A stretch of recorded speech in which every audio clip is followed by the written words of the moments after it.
अवस्था को मौलिक रूप से पुनर्परिभाषित करता है। जीवन मुक्त जीवन में ही मुक्त की अवधारणा को बदल देता है। कई देववादी परंपराओं में मुक्ति को विदेह मुक्ति के रूप में देखा जाता है। भौतिक शरीर की मृत्यु के बाद की प्राप्त की गई स्वतंत्रता, जिसके परिणामस्वरूप जन्म और मृत्यु के चक्र से पलायन होता है। अष्टावक्र इस मरणोपरांत पलायनवाद को कट्टरता से खंडन करते हैं। जीवन मुक्त के लिए मुक्ति एक वर्तमान और जीवंत वास्तविकता है, क्योंकि आत्मा को पूरे ब्रह्मांड के रूप में पहचाना जाता है। इसलिए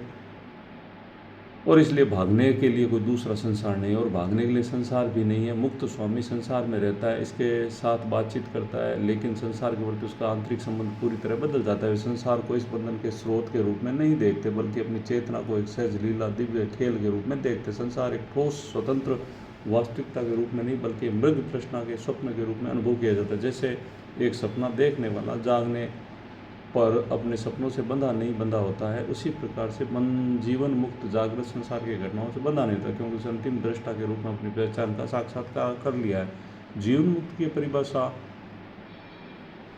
जीवन मुक्त की पुनर्परिभाषित अवस्था कर्तृत्व के कर्म कर्तृत्व से पूरी तरह मुक्त, जीवन में सहज इच्छा रहित भागीदारी द्वारा चिन्हित की जाती है। क्योंकि मुक्त प्राणी जानता है कि वे अक्रिय साक्षी, वे कर्ता होने के मनोवैज्ञानिक बोझ के बिना संसार में कार्य करते हैं। शरीर और मन के माध्यम से क्रियाएं पिछले कर्मों के संस्कार प्रारब्ध कर्म के परिणाम स्वरूप होती है, लेकिन आत्मा अछूत ही रहती है।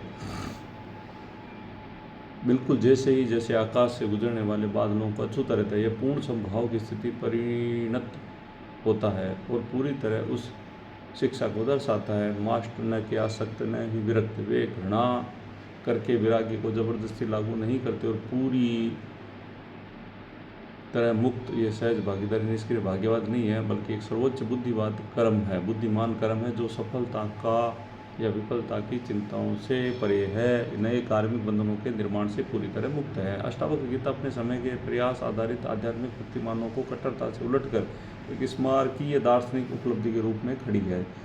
सात्विक त्याग, मानसिक दमन की कथित आवश्यकता को व्यवस्थित रूप से ध्वस्त करके ग्रंथ मुक्ति प्राप्त करने के प्रयास से सूक्ष्म द्वंद्ववादों को उजागर करता है। यह अधिक स्पष्टता के साथ प्रतिपादित करता है कि शुद्धता कोई भविष्य का गंतव्य नहीं है, कठिन अभ्यास के माध्यम से प्राप्त किया जाए, बल्कि निराकार चेतना के रूप में अपनी पहचान को तत्काल अनिवार्य वास्तविकता।